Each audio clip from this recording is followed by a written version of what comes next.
Yeah, I mean, we're watching that video right now. You can't really make out anything about who the person is, what the person looks like, and that's something they're trying to emphasize for this jury. But at the same time, Jamie, why the prosecutors say the timing of when this person is picked up on video is pretty incriminating, and given that the first time it was picked up, the defendant allegedly Googles the license plate number of the car, the man that was staying at his estranged wife's home, Googles that license plate number around the time the prowler is seen on video, and then, of course, the night of the murders. And also this bike that's seen is only found a block from defendant's home, so you put the timing and other evidence around.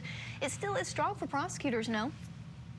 It's a stretch for them, Chanley. I couldn't agree with Francis more that this is a good approach by the defense. They don't have a ton to work with here, but at the end of the day, the points that you have made are going to be critical for the jury's determination.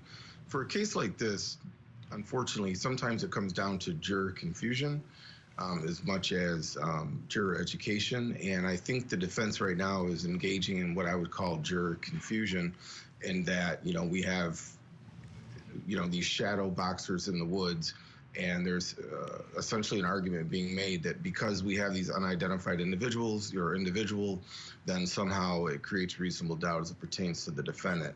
The only thing that probably will not come in as substantive evidence, we may see it's introduced in closing, is prowlers don't shoot people 14 times or 13 times or whatever it was. That's extremely unusual behavior. They don't shoot people in general, and if they do it to avoid capture themselves, and they leave. This, from my point of view and my experience, is a crime of passion, and I'll be surprised if the defense doesn't try to beat up on that point of view, the prosecutor doesn't try to beat up on that point of view in closing arguments. Certainly.